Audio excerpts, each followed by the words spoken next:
Welcome to Fit Club. We're talking about the Beyoncé diet, sleep myths, and NFL alum Isaac Keys joins us right now.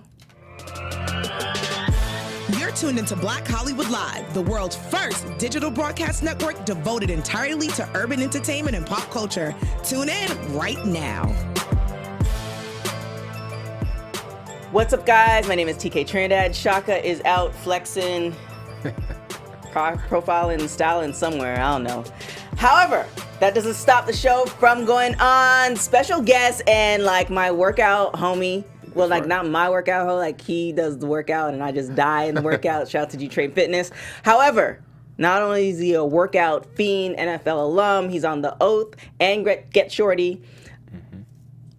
Should I say legendary actor or like about to be legendary actor? Just working. Working actor. That's key. There we go. Isaac Keys, what's up? Hey man, thank you for having me. I appreciate the introduction. That was immaculate. I need to hire you to do so for other events. I mean, I'm taking checks, TK Trinidad.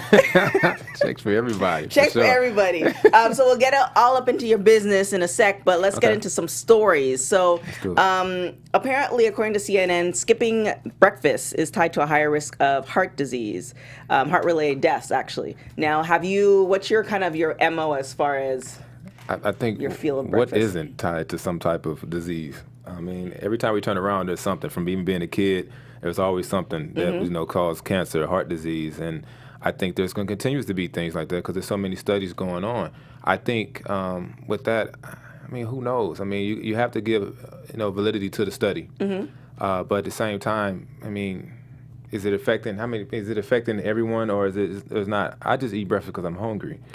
So do you eat before you work out or do you eat after you work out? I actually don't. I found right now in this stage of me working out, I just do a fasted cardio. I feel better by just eating, taking a protein shake, my vitamins, and my body's it's acclimated to that. Right. So now I feel lighter when I go work out, and then I eat when after.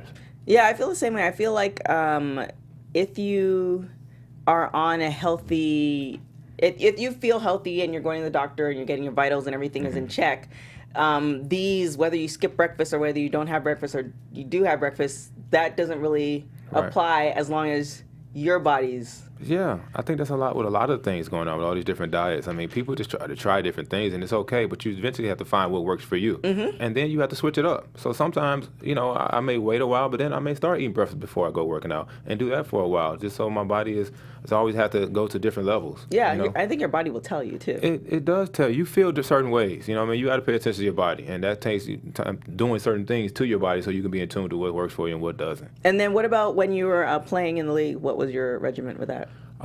At that time, I was at a point, especially in off-season training, we had more of a diet. Well, at first, I was, to break it down carbs. So I would eat breakfast in the morning, or at least try to get up early enough to eat breakfast in the morning before I went to work out, and eat breakfast in the morning, and then try to have a lunch, sometimes afterwards. But I had to say, when I was playing, I was not on the best diet. It's like you work out so much, you do things. It's like I was just eating and working out, and then you take for granted your age, and then the time frame. Like, there was no keto or keto diets when I was playing, and the first thing that hit the market was like the carbs. So drop your carbs so you can lose your body fat.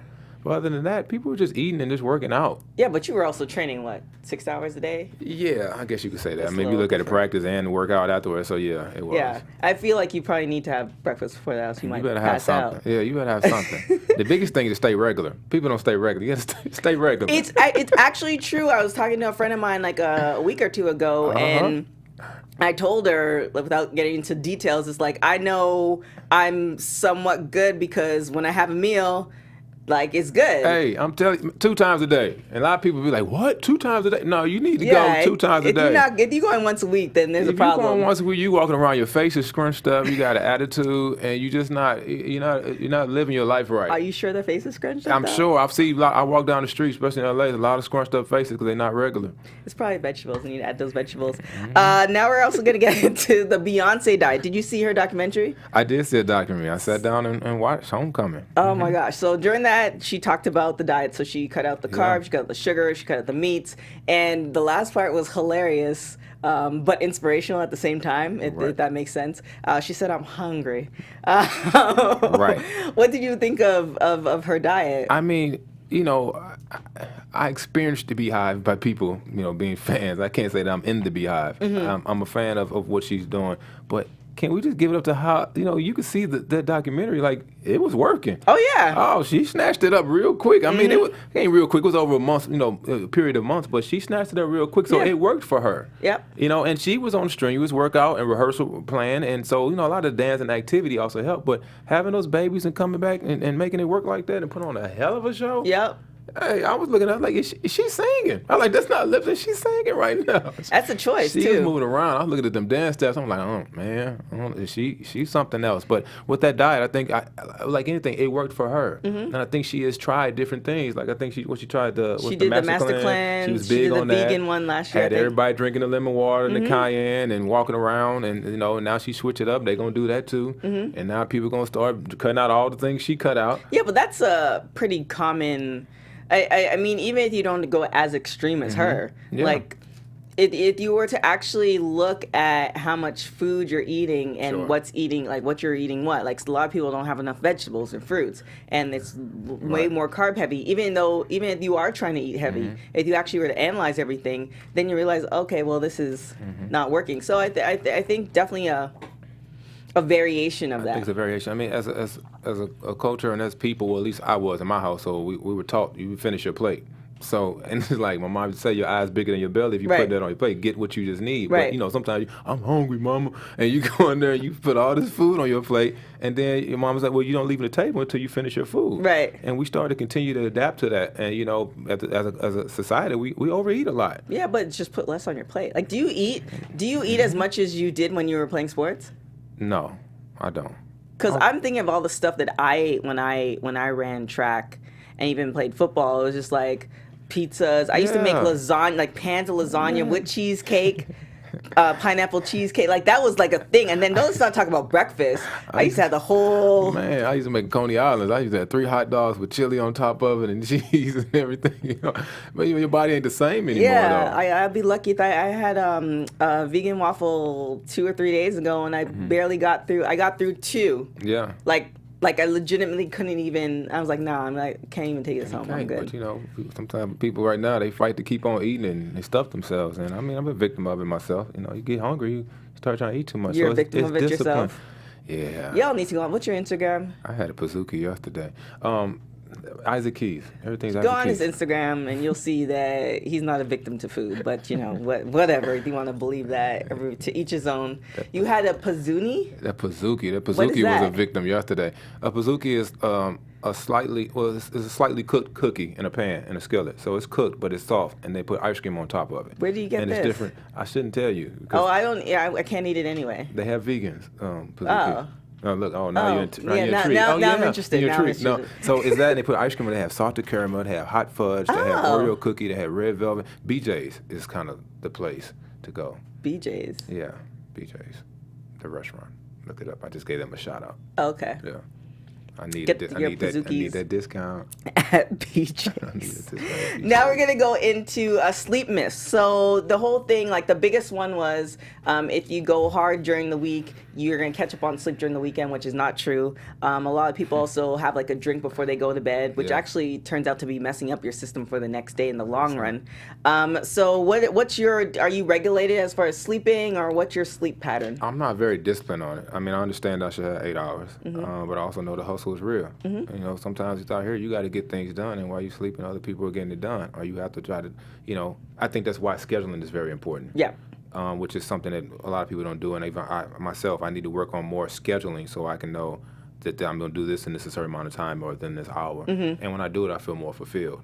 And honestly, what I found is that when I make a list and I'm able to mark off these things that I've done throughout the day, I feel productive and I sleep better. Right. Because I'm the type where if I didn't get it done, I probably most likely have dreams about doing whatever that objective is. So for me, it's just making a list and trying to be productive about that list, and then understanding that, okay, I'm going to do that tomorrow if I didn't finish it, and it makes me sleep better. Yeah.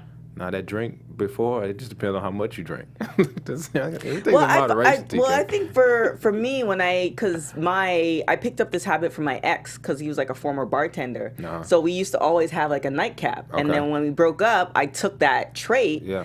And then I was realizing that like it wasn't for me to get up and be productive and get up at a decent hour. It wasn't working. The moment I stopped, like I can get up at 5 and I'm good. Well, what was the nightcap? It was like it was either vodka and cranberry or it was Diet Coke and rum. Both of those had a lot of sugar in it, though. Well, not as much as wine. That may be true, but I think wine has something in it, like a melatonin type thing. Well, even wine, like I bought a bottle of wine 2 or 3 days ago, and I hadn't drank in a long time.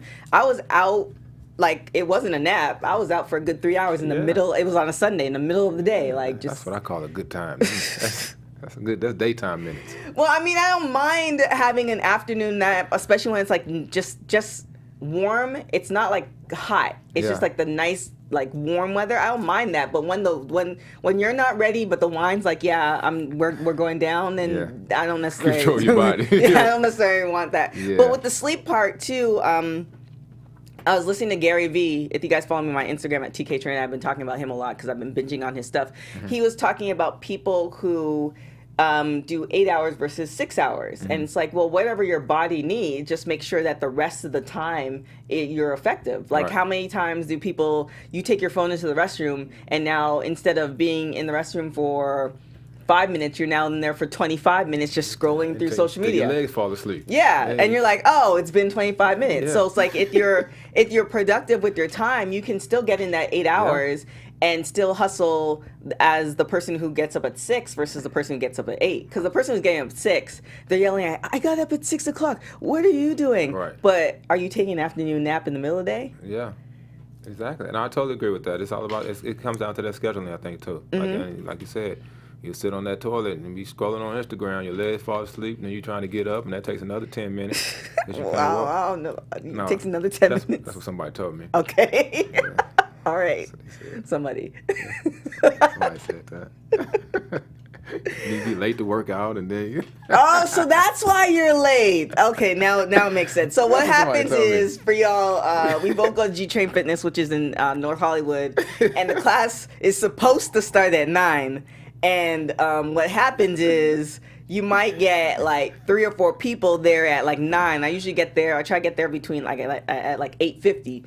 But at 9:08, like it goes from 5 people to 25 people instantly. Like it's like clockwork. those are the people that are staying regular. That's what happens. That is not true. It is. And traffic. I'm just saying. I still work out hard. I didn't say nothing. I'm just saying. I didn't even say it was you. You could have been part of the 5 that comes in early. I'm just. No, I'm not. I'm Just- one of the 10 that come in late.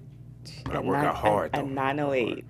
Anywho, let's get up into the business. Let's go. You told me that you are going to be leaving to Vancouver, my homeland, Canada, for 3 months to film Get Shorty, I am. season 3. Yeah. So can you tell us anything script-wise? Did you read the whole They haven't script? showed me anything. All they did was just say, hey, your flight is on May 1st, and you're going to Canada, and we have a taper read on the 2nd. Hey, season 3, it's like the third child. You know, Right. you have the third, parents have the third kid. Yeah. They really don't, they're not as sensitive about a lot of things anymore. So I then feel how does like it work? You have the table read, and then Yeah. they just make the corrections, and... So what's going to happen is that we'll do taper read. We're doing a lot of block shooting, so we'll be shooting all over the place. We're not just shooting episode 1 first, so we'll be out of sequence. So I think we're starting with episode 3. Okay. So we'll go up there and do a taper read. The writers will listen to it and see anything adjustments they want to do. And by the time we start shooting, which is probably on the 6th, they'll make those adjustments into where we start shooting at. I'm excited. Like we have an amazing cast. Ray Romano playing the lead, and Chris O'Dowd. You have Sean Bridges. You have Lydia Porto, Goya Robles, Megan Steve. I can go down the list. And it's like. It's one of those shows that it's like all the focus groups and people that watch it like, I love the show. Where can I find it? You be like, Epics. And they be like, Epics? Like FX? I'm like, no, not FX. Epics with the E. It's a premium cable channel. Oh, okay. And then You said the word, premium. yeah, that's what happens. But I'm telling you, if you all, the first season's on Netflix. Okay, boom. So boom, there we go. First season on Netflix, it'll get you hooked and we'll reel you in, and then season 2 will probably be on have to look Netflix. for it, Yeah, be out there in a couple months, and then season 3 will be done shooting that, and then bam, you'll be looking for it. So I'm just excited about the show. I mean, it was a great premise, and I mean, maybe people lying to me, but I haven't had anybody tell me like, oh, I don't really care for the show. It's not good. Well, I mean, even whether they do or not, the numbers speak for itself. You're coming back for season 3. If the show was terrible, then, That's very so. We were blessed to come back to season 3. Not too many shows make it there. Oh, not too many shows make it past season 1. That's right. So, boom. That means it's good. It's official. So, everybody check it out. Now that you said on Netflix, because that's the good and bad. Maybe you can talk about that. The good part about the era that we're in is there's so many networks. Yes. There's so many opportunities for actors and people in the industry. Right. However, it's like I can't keep up. It's hard to keep up. It's so hard. My closest friends are like, hey man, check on the show. Like, they still haven't caught up on the shows. But it's so many platforms, and yes, it is beneficial, like you said, gift and a curse. It provides a lot more opportunities for actors and even people in production as well. But it is hard to keep up as viewers to try to see it. So, people have their shows and they stick to them. And then it's also the marketing, the subliminal aspect of just seeing the show over and over again, or people talking about it. Right. Like Netflix, they broke the record. What was it, Bird Box? Oh, yeah. It's a feature film, but they put it on Netflix, but everybody's 6 million views on it. Of course, some people using their other accounts, other people's accounts. Of course, why not? So that's just how you watch TV and they now. still have that many views, So they made box office numbers on being on Netflix with the subscribers. So it's a beautiful thing though. Yeah. So I just people check it out. And then the good thing too about it being on streaming networks is that, for instance, Game of Thrones. I literally just started watching it this year, and I watched all 7 seasons. Well, it's one of those things where it's just like everybody's talking about it, and you're like, okay. And then I like to get on stuff late so I can appreciate it. It was a little bit too violent for me, but I'm super late. But now I'm frustrated because I don't like this. I'm spoiled. Yeah. Because I don't like waiting. Yeah. And that's the thing. Society in itself has become impatient. Like we don't have the same patience. Back in the day, the show come on. You wait a whole week for this show. You be like, okay, everybody sit down as a family and you watch the show together. Now it's like, no, I want to watch all the episodes. I want to see all of them. Or I can stop when I want to, and then I can catch up. Exactly. And I think it's good to have both. Anticipation is always kind of good, but now not really. Yeah, I guess you're right. And then you have relationships breaking up because one partner might watch it because the other partner's like, "Oh, wait for me," and the other partner's like, "Yeah, no, we ain't doing that." You have fights happening in households. What episode are you on? I'm on 7. We stopped at 3. What happened? What happened? Yeah. So it's a situation. That. But that's my point is you can now go and check out Get Shorty on Netflix. Season 1's on Netflix. And then it's a new. Bunch of fans that didn't get to see it, so it's good. And then The Oath, streaming on Crackle. You don't have to wait for that. Don't have to wait for it. You don't have to wait for The Oath. The Oath is on Sony Crackle. All episodes, we actually did season 2. So season 1 is up there. You can catch that. Let me just say how blessed you are. You on 2 shows. That's true. I'm just I sit back in the park at times and I just look at it and I say, Isaac, you're blessed. I appreciate life. That's all honesty, seriously. There are people who been in the acting game for a minute and they don't even have a show. Well, I call a minute is 10 years. I've been in for 10 years now. So, they say it takes 10 years to break, and I think that's going into that is just, I think it's you break because you build relationships and the process. The process of the whole thing of going to the auditions, learning how to go on audition, and what it feels like when you screw it up, when you do well, and when you do well and don't get the part, and when you screw up and they still call you back because they see something in you. But then you're also gaining fans. When we say fans, we're talking about casting directors and producers who've seen you, and they're like, well, you know what, you may not be right for this part, but I'm gonna continue to bring you in for any role I think that suits you. So, and that's what I feel like I've over the years have started to build, and I think some more actors are either striving to build or have built into this point, into this state of their career. And I just think that's the blessing in disguise, the process. And a lot of people want to cheat the process. Like I said, we're impatient. But I am blessed, and I am blessed to be on 2 great shows that have amazing cast. The crews, everybody's involved, like it's friends, and becomes like a family. The Oath, again, Sony Crackle, season 1 and season 2. I think you all love it. It's a police drama with a lot of action and action and intense relationships. Okay. A lot of arcs in there. Okay. Yeah. Do you have a sex scene in there or something, or? A lot of arcs in there. Okay. Well, I might have to check it out then. Well, no. Now, I feel like you're kind of like my brother, so I don't know if I want to see. all that. I don't have a sex You might have to. Okay. Just warn me ahead of time because it's always kind of weird. And just like, Yeah. No. So, okay. I won't warn you though. I guess so. Pop up on the screen. Speaking of that, how do you navigate that? Like, if that's in a script, do you talk to your wife and say, "Hey, this is what's happening," or? Yeah, going into this, she understands the fact that those things kind of happen. Right. And she sometimes, like, back in the web series that I did called The Therapist, and she was like, do you have a sex scene in this? And I was like, yeah.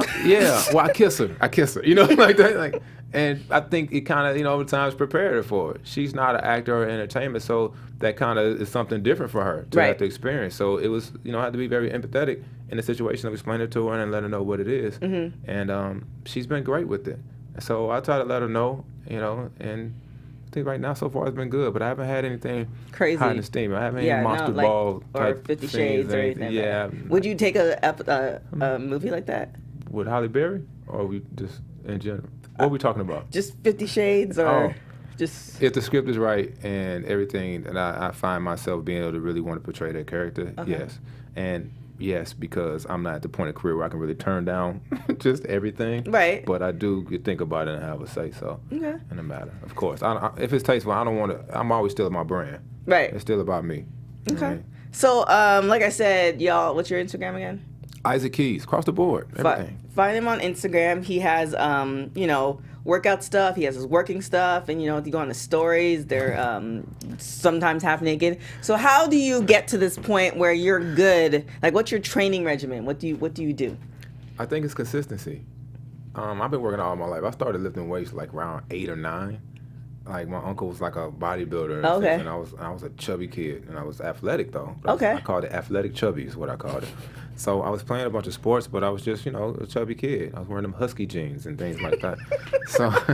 So I just started lifting weights then at 8 or 9, and so basically I've been working out so long that now it's like I have to find things that excite me. And I feel like that's what a lot of people have to try to look into. Find things that you enjoy doing. Because I think we had a conversation about the energy. The mentality, Yeah, look, if you don't enjoy working out, it's going to be a lot harder to go work out. But if you find certain things that you like doing that you're working out and don't even realize it, like a dance class, or I don't care if it's going to take salsa, it's more activity than you've been doing before. So it's about finding things that you like and finding some enjoyment in it. I mean, it's some things you're not going to like, but you get around a group of people who are doing it. One thing I love about when we work out at G-Train is that it's a group of people that become a family. So even though we're in there, we're always entertaining ourselves. Oh. I mean, it breaks out the dance breaks. Oh it breaks out the gosh. people just yelling, hollering, and just screaming, and we're all in there tired. You know, so that motivates me personally to keep on going, and to keep on and want to come to class. You know, because like, oh, we're gonna be there, we're gonna be in class, we're gonna clown. You know, but at the same time, we're working out. So my regimen is to be consistent, but also find things that I really enjoy doing. I enjoy boxing. I enjoy the boot camp class because I don't have to think. Right. I just go in there and I do what I have to do, and I don't have to think because I get tired of it. Bring it up. So many people say, "Oh, I got a membership to the gym." Gyms make so much money off memberships because people don't go. Some people go New Year's like, "I'm going to work out." You go to the gym. You have never worked out before, nor do you have a workout. So what you're just gonna do? You're just gonna go around different machines, and then your brain gonna start telling you, you know what? I really don't want to do this. Oh, I wonder what's on TV. Oh, what we gonna eat later on today? You know what? Why did she say that to me? And you do it, and next thing you know, you're sitting on equipment. People looking at you like, excuse me. Well, everybody's doing that now. Is that? But so, I mean, don't put yourself in that situation. Join classes, get around groups of people that work out so you can have that support. Yeah, it's the energy is what I was telling you about. And before, John Sally was on the show, I think last week or the week before, and he was talking about it. And it's I had to change my mental shift. Yeah. Because when you think about it, if you go in with positive energy and it's just when you're excited to do something, you're putting more effort and energy towards that. Yeah. So therefore, you're probably expending more calories and also because you're going harder. So it's like, it totally made sense. And then the consistency part, I was thinking on the drive today, it's like, are you a sprinter or are you a marathoner? Right. So if you're a marathoner, you're consistently putting it together so you can achieve that goal. If you're a sprinter, after 100 meters, maybe 400, depending what you consider a sprinter, like it's over. And then you got to find another goal. So, you know, it's the consistency is definitely key. And now what about the eating? The eating. I'm not one of those go hard people. You were just talking about the cookies yesterday. Yeah, I'm not one of those go hard people. I feel like I'm gonna give you that 80-20. I'm gonna try to do. You know, I'm conscious of. You know, I like meats and vegetables. So I mean, I eat like food. I'm not cutting out. I'm not going vegan, and that's not for me because I like options. But there are times where I just may go 3 days where I'm just eating vegetables. You know, because it's just like that's what I'm gonna do. But I don't want to just commit to saying this is my diet. It's not for me. So for me, I just do things in moderation. I don't want to not eat cookies and ice cream at some time. So I just do it, but I don't have to eat a lot of cookies and ice cream. Or I can do it every so often or so once in a while. Or I work out so I can do those type of things and continue to do that. So I want people to just have a strenuous diet, you know, but you'll find me and people, oh, you eating, you know, you go home and, oh, you Hollywood, you eating all them plants. Like in St. Louis, they say that, but no, I'm not doing Well, I that. mean, the LA eating entertainment industry is totally different from everybody else. It is. Yeah, it is. But with the vegan and vegetarian stuff, because I'm vegan-esque, vegetarian-esque, meaning that it's just like, for me, eating beyond the, you know, the killing of the animals and all of the political stuff, for me, my body just feels better not eating meat And that's good. as often. So I definitely am not one of those people who's like, oh, well, you need to. It's just like whatever your body It feels. does, but it's become, and not, I commend anybody that's doing whatever they feel like they need to do, but it's deeper than that, because now you have to look and see what your body is deficient of. Because some people aren't going vegan and vet, but you may need more carnitine, you may need more iron, you may know things, the substances that you can't always get from plants, so that you can maybe be able to buy the supplement, but just be aware. Right. You know what I mean? It's no shout out, because I know when I did the cleanse, I did the 5-day cleanse, or if I eat vegetables, I do feel lighter. I do feel like, you know, my body is moving a little better. But I also feel some of that as well when I eat some protein or chicken breast or things like that too. So I just be aware of your body. Just because it's for everybody else doesn't mean it's for you. Oh, yeah, for sure. Yeah. Definitely keep that. Yeah. Now, any projects, any other project? I mean, you're doing 2 shows. So, I mean, do you have any time for anything else? TK, I am just happy to be back to work. Like, I finished The Oath, and like, as actors, like, we get depressed when we're not working. Because, you know, it's peaks and valleys. So you Yeah. can sit up here and have a show. Oh, yeah, you work for 4 months, get your little money, and then you're not working for another 4 months. So where's that money going? Yeah, so you looking at the auditions and everything else. So, yes, I'm blessed to be on another season, because I was looking like, May, come on, May. Please come, because these bills are not stopping right now. So, May, come on. But, you know, you try to go on auditions, but people don't realize, you know, also you have to get more, the audition become more selective. As you have you on a show or recurring, so you can't really work during that time. Right. You know, when you're getting ready to work, but it also be selective on audition. You're not going to go in for some of the same guest stars or things like that, or it has to be better or match the show that you're on, because you're under the contract. So now you're not getting as many auditions as you did before. Oh. So it starts to play a little game sometimes, you know, and when you're in that kind of mid-range where you're working, but, you know, it becomes selective, more selective for you. And Damn. that can be good or bad, you know. But right now, when you ain't working, man, I'm telling you, actors go crazy. My wife be looking at me like, well, you need to leave or do something, because you're getting weird. Yeah, I think, because then on top of that, you just never know especially with the industry. Like, one day you're like everything's going, and the next thing is like, what, the show is canceled? Like, what happened? So it's just you never know. It's definitely stressful, but you know, the fact that you work out. That's definitely my outlet. And then I want to curate. I want to start to, you know, I'm starting to use opportunities to shadow directors and work and see what happens behind the scenes. So I'm not just an actor. Yeah, You know, I don't want to be, you know, just that. Well, you're like a fitness model too, aren't you? Just go on his Instagram. You'll know what I'm talking about. I'm just saying.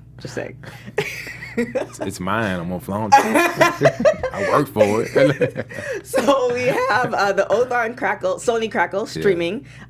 Get Shorty season 3 is gonna be coming out probably this year, end of this year. Yeah, toward the end of this year. End of this year, and then Isaac Keys on everything: Instagram, Twitter, LinkedIn. ISAACKEYS. Boom. Across the board. And then future opportunities. Yeah, future opportunities. I'm out there. I'm ready. We'll finish this Get Shorty, and then we're gonna look for something else to come out. Boom. Some talks, so we'll see. I'll come back on here and we'll share it. Oh, okay Yeah. then. I'll be back. There's something that's happening that we'll eventually find out. Said it here first. Other than that, like I said, Shaka's out somewhere flexing, profiling. Well, hopefully he'll be here next week. But thank you so much for coming on the show. Yes, thank you so much for having me. You all are doing an amazing job here. I appreciate Thank it. you. Well, like me or just everyone? Well, of course, I'm you. just- Not so much in workout, but here, amazing job. Amazing here. Thank you so much for coming on. See you guys later. Ciao. On behalf of our BHL staff, we would like to thank you for tuning in to Black Hollywood Live, the world's first digital broadcast network devoted entirely to urban entertainment and pop culture. Check out our Black Hollywood Live YouTube page for even more great programming and amazing content. And be sure to subscribe and like our channel when you do. I'm your BHL host, Nakia Monet, and you can find me on all social media at Kiki Boom Boom or at Black Hollywood Live. Black Hollywood Live. Hollywood redefined.